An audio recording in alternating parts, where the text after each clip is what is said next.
Bing bongy bong, bing bongy bong. This is Joe, the bearded historian. He'll tell you an interesting story. Be careful of his soldiers, they can be brats. This is Angel, she's an entity. She'll cause chaos and plant her hands at you. This is Sue, she likes spirits, not the alcohol. She's the reason this channel exists. This is David, he likes fire trucks. He's here occasionally. Bing bongy bong, bing bongy bong, bing bongy bong. We preserve his story. Alright, so this is Face the Ace. Face is awesome, very supportive. He is at 9K, which is amazing. He loves to explore abandoned places. And so as you can see, we've got some abandoned places here. And he's got some shorts. He's wonderful, very supportive. Very cool dude. He's got a P.O. box. Maybe I'll send him a sticker. I'll have to think about that. Stickers are hard because I have to depend on Mr. Joe to do it. And sometimes I forget. But I'll put that on my list of things to do. So like, share, check him out. Like, share, comment. Bit of history. Have a good day. Alright, welcome to Wednesday. We are doing an airplane video. Joe's going to talk about the origins of one of the fighter planes from World War II. So hopefully that'll be interesting for our military history buffs, airplane peoples, history peoples. Trying to think. Sorry, my brain decided to die. So we've got an airplane race. Are you ready? Here we go. Shout out time. Here's a shout out just for you. You support me, so I support you. This shout out is for our friends. Let's see who it is today. Lined up nice and neat. Maybe. Come on. Oh, for Pete's. There it goes. Okay.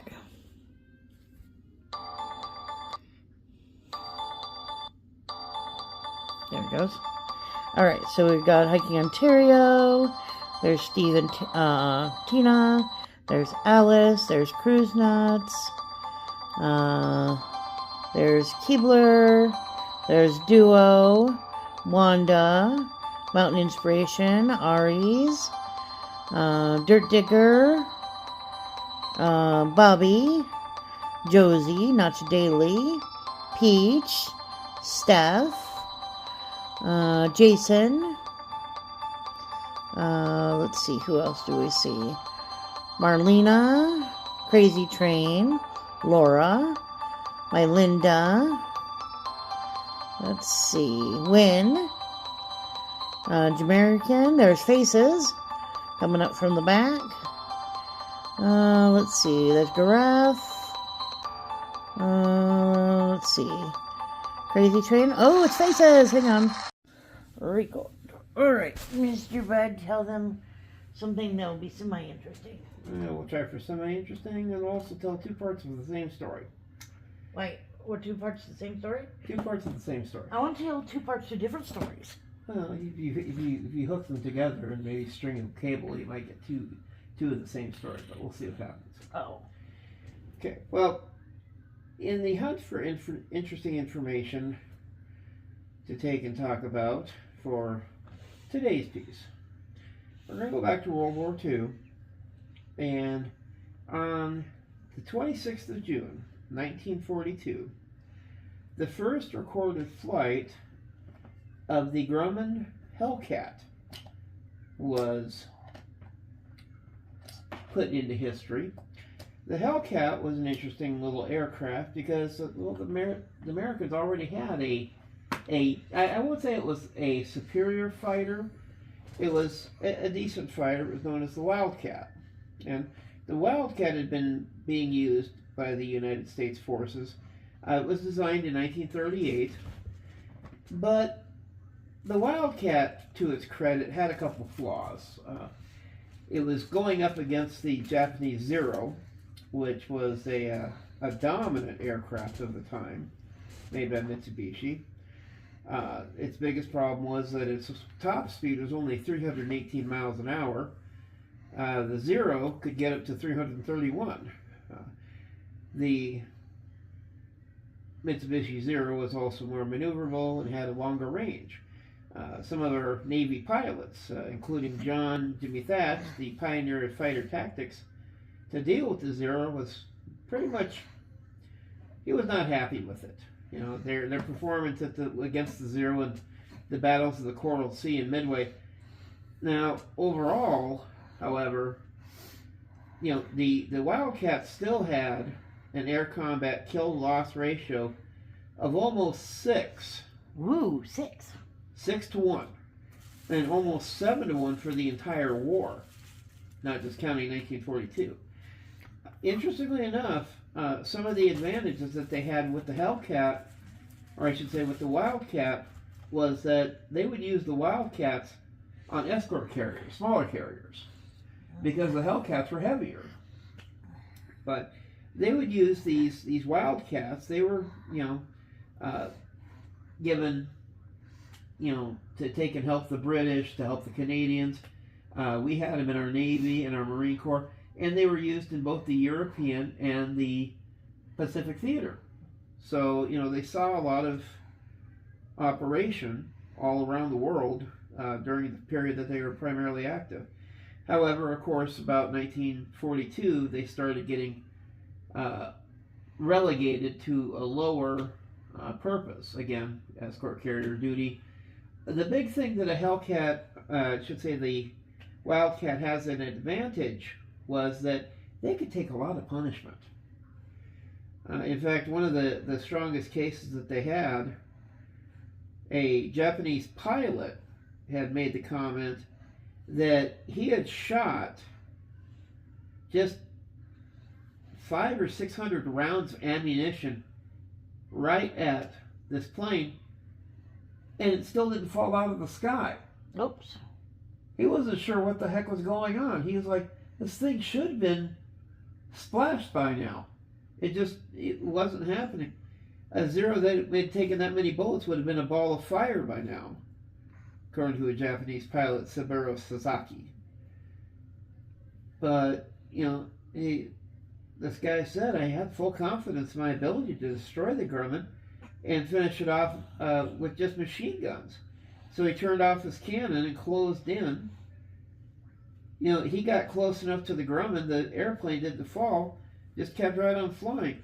He got within a distance where he could almost reach out and touch the Grumman. The rudder and tail were torn to shreds and looked like an old torn piece of rag. With the plane in such condition, no wonder the pilot was unable to continue fighting. Well, the Wildcats would come to ceasing production in the early 1943 to again make room for the newer F-6F Hellcats. Interestingly enough, General Motors would continue producing Wildcats for the Navy and the Fleet Air Arm use. At first, GM would produce the FM-1, which is identical but with 4 guns. Production later switched to the improved FM-2 based on the XF-4F-8 prototype, which was later informally known as the Wilder Wildcat, optimized for small carrier. Put a lot of thought into that one, didn't they? Oh, they have put a lot of words into it. One extra word. Lot of thought. Yes. Let's just add a word. Yep. And more powerful engine and a taller tail to cope with the increased torque. From 43, Wildcats equipped with bomb racks were primarily assigned to the escort carriers for use against submarines and ground targets, though they still continued to score kills against Japanese fighters, bombers, and the kamikaze aircraft. Well, larger fighters such as the Hellcat and the Corsair dive bombers were needed aboard fleet carriers, and the Wildcat's slower landing speed made it more suitable for the short flight decks. Interestingly enough, in the Battle off Samar on the 25th of October in 1944, the escort carriers of Task Unit 77.4.3, or TAFI-3, and their escort of destroyers and destroyer escorts found themselves as the sole force standing between the vulnerable troop transports and supply ships engaging in landings off the Philippine island of Leyte, and the powerful Japanese surface fleet of battleships and cruisers. In desperation, lightly armed Avengers and the FM-2 Wildcats from Taffy's 1, 2, and 3 resorted to tactics such as strafing ships, including the bridge of the Japanese battleship Yamato, while the destroyers and destroyer escorts attacked the Japanese surface force. This action contributed to buying enough time for the Taffy 3 escort carriers to escape into a rain squall. Now, back to our original television program. Wait, what? Well, when we were talking about the Hellcats, the big thing that they wanted is that they wanted a plane that could go up against the Zero, help secure air superiority in the Pacific Theater, and they were pretty well sold that the Hellcat was going to be it. It had the same power plant, a 2,000 horsepower Pratt & Whitney, same used in the Corsair and the United States Army Air Force's Republic P-47 Thunderbolts. But it was an entirely new design, still resembled the Wildcat in many ways. Some military observers called it the Wildcat's big brother. Woo!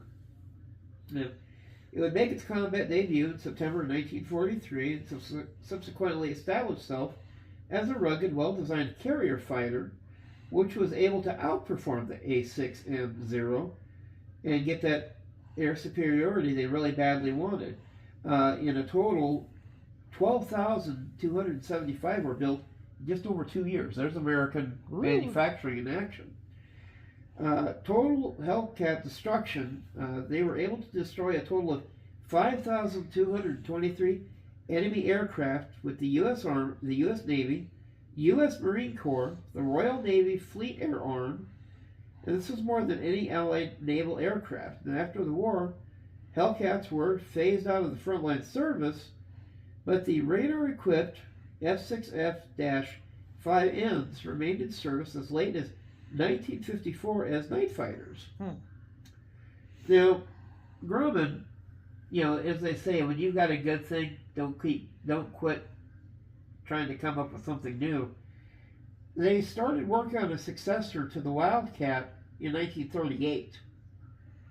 And the first contract that they were able to sign on came in June 30th, 1941. The aircraft was originally designated to use the Wright 2600 twin Cyclone 2-row 14-cylinder radial engine of 1,700 horsepower.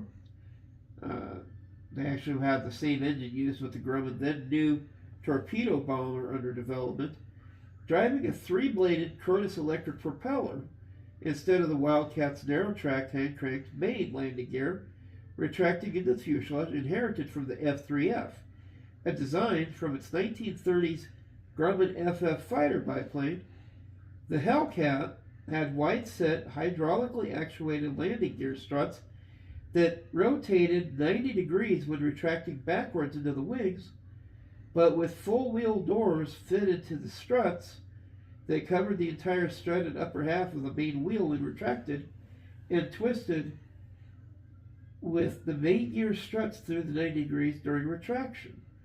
The wing was mounted lower on the fuselage and was able to be hydraulically or manually folded, with each panel outboard of the undercarriage bay folding backwards from pivoting on a specifically oriented Grumman patented stowing diagonal axis pivoting system, much like the earlier F4F, with a folded stowage position parallel to the fuselage, with the leading edges pointing diagonally down. Now, throughout early 1942, Leroy Grumman, along with its chief designer Jake Swarble and Bill Schwindler, worked closely with the U.S. Navy's Bureau of Aeronautics and experienced F4F pilots to develop the new fighter in such a way it could counter the Zero's strengths and help gain air dominance in the Pacific Theater of Operations. Might as well get the guys that have to use it. Nah. Get their opinions as they go through. No. But silly. Terribly silly? Uh-huh. Well, one of the things that they did On the 22nd of April, 1942, Lieutenant Commander Butch O'Hare, something about Chicago just to bring down on me, No. toured the Grumman Air Company and spoke with the Grumman engineers, analyzing the performance of the F-4F Wildcat against the Zero in aerial combat. Bauer's Lieutenant Commander A.M. Jackson directed Grumman's designers to mount the cockpit higher in the fuselage. In addition, the forward fuselage sloped down slightly to the engine cowling, giving the Hellcat's pilot good visibility. Now, based on combat encounters and accounts between the F-4F Wildcat and the A6M0, on the 26th of April, Bauer directed Grumman to install more powerful 18-cylinder Pratt & Whitney radial engines, which is already in use with Chance Vought's Corsair since 1940 in his second XF6F-1 prototype. Grumman complied by redesigning and strengthening the F6F airframe to incorporate the 2,000 horsepower R2800-10 driving a three-bladed Hamilton Standard propeller. With this combination, Grumman estimated the performance would increase by 25% over that of the XF6F-1. This cyclone-powered first flew on the 26th of June, 1942, followed by the first double WASP-equipped aircraft, the XF6F-3, which first flew on the 30th of July, 1942. The first production F6F-3, powered by an R2800-10, flew on the 3rd of October in 1942 with the type reaching operational readiness with the VF-9 on the USS Essex on February of 1943. Now, the F6F series were designed to take damage and get the pilot safely back to base. I mean, if you can fix it so you don't lose any more pilots, it's all that much better. You don't have to spend the money training. Now, a bullet-resistant windshield was used, and a total of 212 pounds of cockpit armor was fitted, along with armor around the oil tank and oil cooler. A 250 U.S. gallon self-sealing fuel tank was fitted in the fuselage.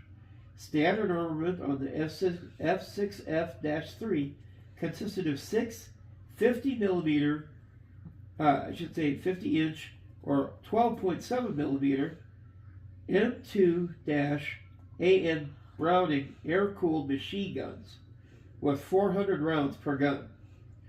A center section hardpoint under the fuselage could carry a single disposable drop tank, while later aircraft had single bomb racks installed under each wing, inboard on the undercarriage bays. With these in the center section hardpoint, late model F6F-3s could carry a total bomb load in excess of 2,000 pounds. 6 5-inch high-velocity aircraft rockets could be carried, 3 under each wing, on zero-length launchers. Now, 2 night fighter subvariants of the F6F-3 were developed.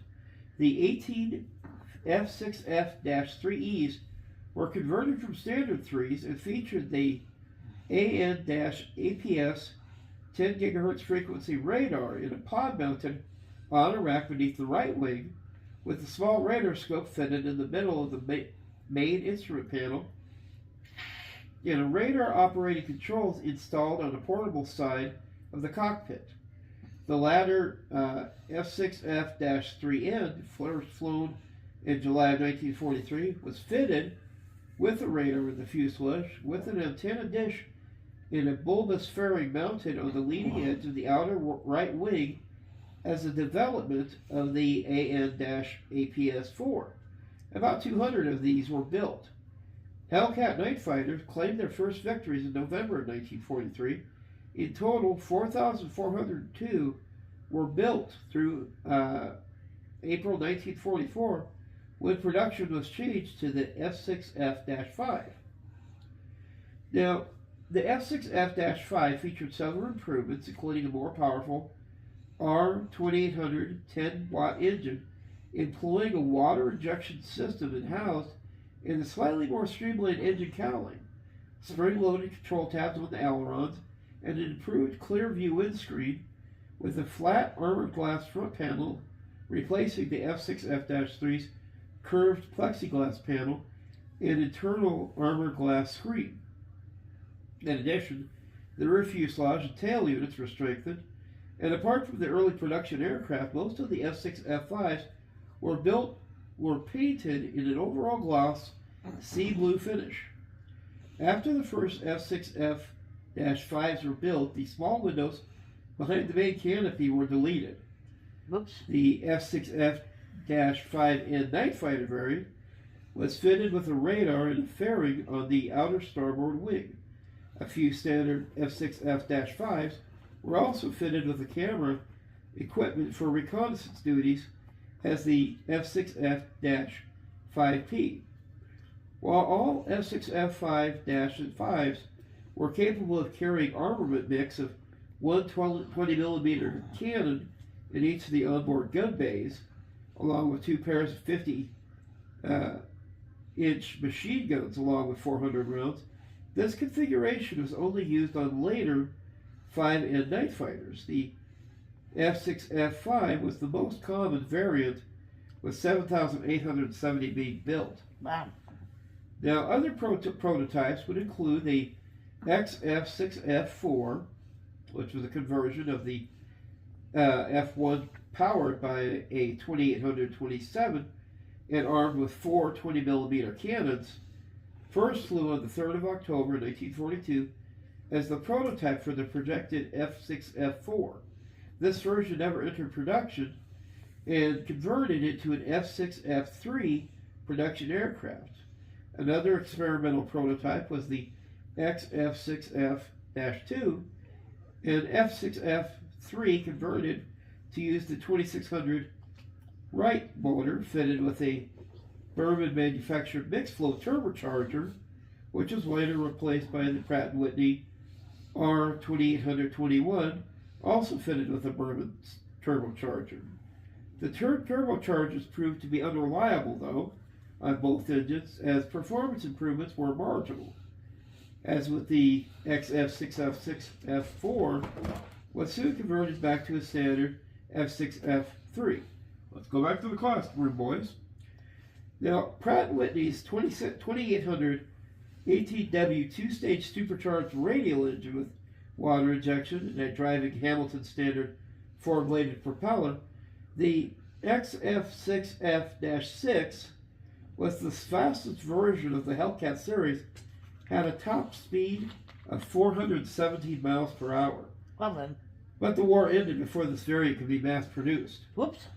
The last Hellcat rolled out of production in November of 1945, with total production being that of 12,275, of which 11,000 had been produced in just 2 years. I hate that they have weird, odd numbers like that. Yeah.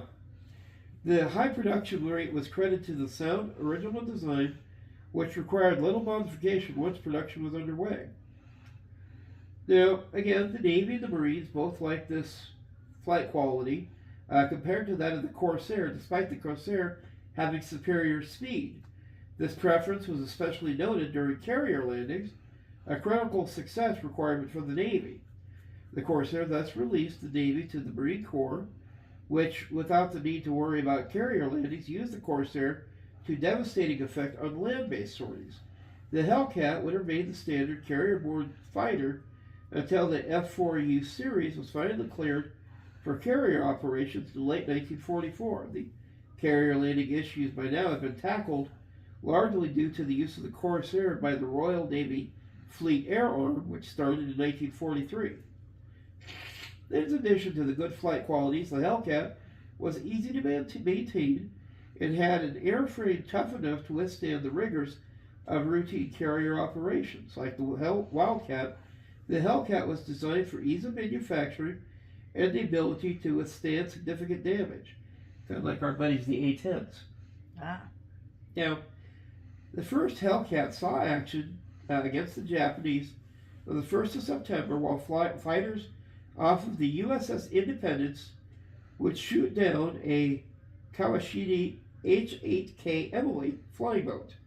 Soon after, on the 23rd and 24th of November, Hellcats would engage the Japanese aircraft over Tarawa, shooting down a claimed 30 Mitsubishi Zeros to the loss of one F-6F. Over Rabaul in New Britain on the 11th of November, Hellcats and F-4 Corsairs were engaged in day-long fights with many Japanese aircraft, including Zeros claiming nearly 50 aircraft. Now, when trials were flown against the captured Zero, they showed the Hellcat was faster at all altitudes.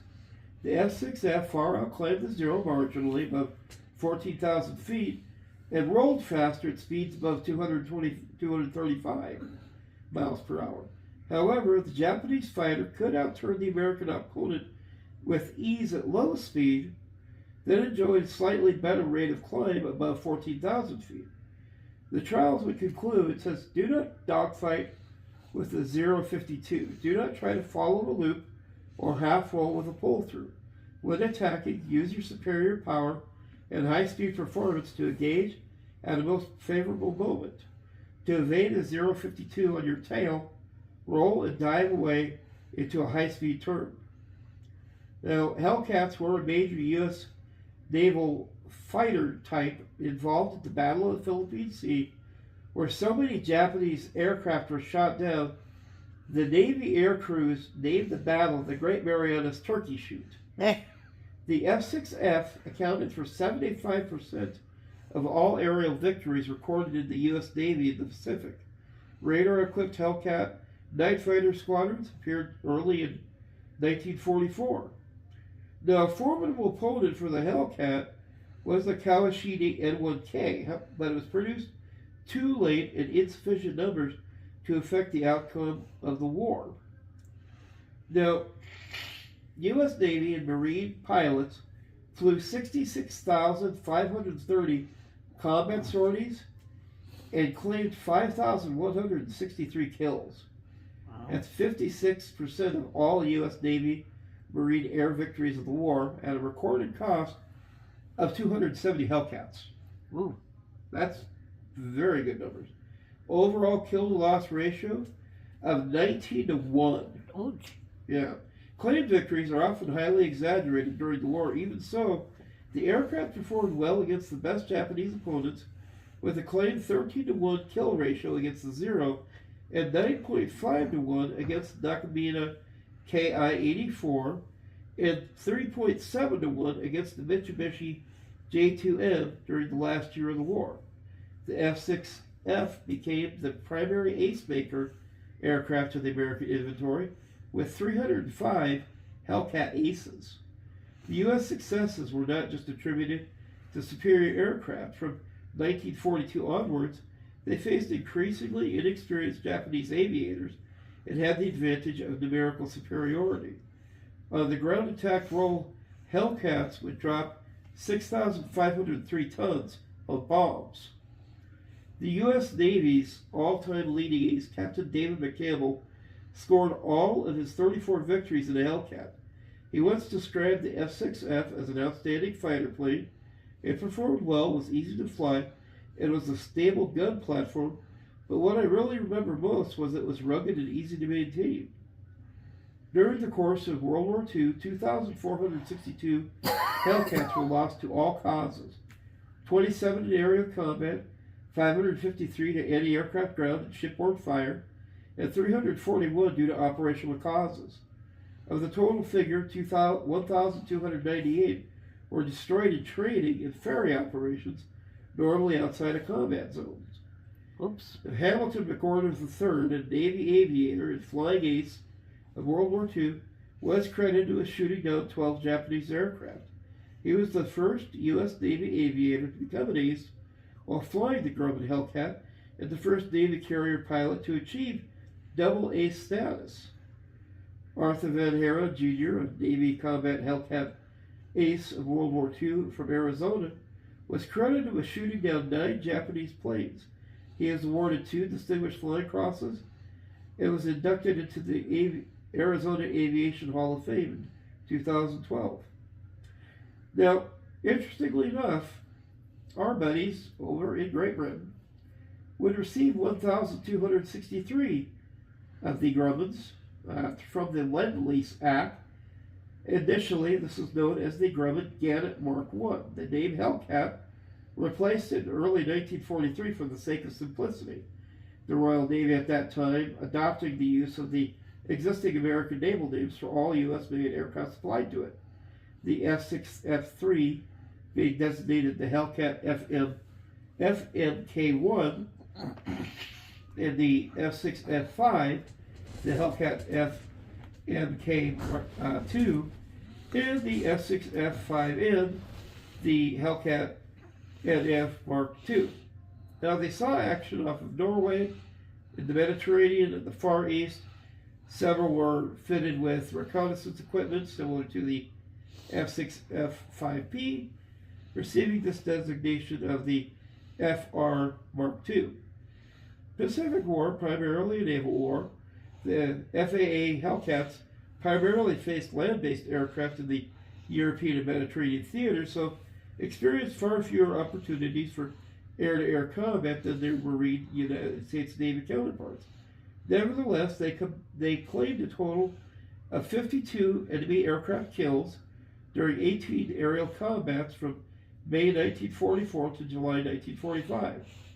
The 1844 Naval Air Squadron aboard the HMS Indomitable in the British Pacific Fleet was the highest scoring unit, scoring 32.5 kills. Now, FAA Hellcats with other Lend-Lease aircraft were rapidly replaced by British aircraft after the end of the war, with only 2 of the 12 squadrons equipped with Hellcats on VJ Day still retaining Hellcats by the end of 45. These 2 squadrons were disbanded in 46, and when the war ended, 889 Squadron FAA, equipped with 6 Hellcats, were preparing to depart from Scotland for the Far East, had been based at the RAF Woodvale since its reformation after VE Day, and practicing carrier operations on the HMS Trouncer before moving to the HMS Ravager to replace the 888 Squadron FAA, and intended to photograph Japanese beaches in anticipation of planned invasion that was forestalled by the atomic bombings of Hiroshima and Nagasaki. With the cessation of hostilities, the squadron was disbanded and the Hellcats dumped off the Scottish coast. Sadly, that was the fate of much of the Lend-Lease equipment that survived the war, including aircraft under the terms of the Lend-Lease agreements. Any aircraft that was not returned to the United States or paid for had to be destroyed. What a waste. Wow, that is a waste. Now, interestingly enough, post-war use. After the war, Hellcats were succeeded by the F-8F Bearcat, smaller, more powerful, and more maneuverable, but entered service too late to see combat in World War II. The Hellcat was used for second-line USN duties, including training in Naval Reserve squadrons. A handful were converted into target drones. In late 1952, Guided Missile Unit 90 used the drones, each carrying a 2,000-pound bomb, to attack bridges in Korea. Flying from the USS Boxer, the Hellcat drones were radio-controlled from an escorting AD Skyraider. Now, the F-6F-5 was the first aircraft used by the Navy's Blue Angels flight demonstration team as its formation in 1946. Interestingly enough, these planes would also see duty with the French Naval Aviation for combat in Indochina. They were actually painted a gloss sea blue, similar to the post-World War II U.S. Navy aircraft, until about 1955. And the French Air Force would use the Hellcats in 1950 to 1952. Interestingly enough, also the Uruguayan Navy would use them until the early 1960s. Interesting. So for a plane that started back in the 1940s, they got about 18 years worth of work out of them, and they served us valiantly, and were yet another step in our military prowess as we developed aircraft for a militarized age. But Then we blew them all up the end. yeah, the third of the ocean. But I don't understand some of the decisions we make. yeah, I mean, it's like that one beach over there in the Pacific where they thought they were going to get a hold of all these bulldozers and stuff, and because the British didn't want to buy them, they said, okay. So they drove right off the coast and into the water. Whee! Sploosh. Sometimes I wonder about the decisions we make. Yeah. But this has been the Bearded Historian for all you folks out there. Have fun, and we'll see you next week. Bye. Maybe.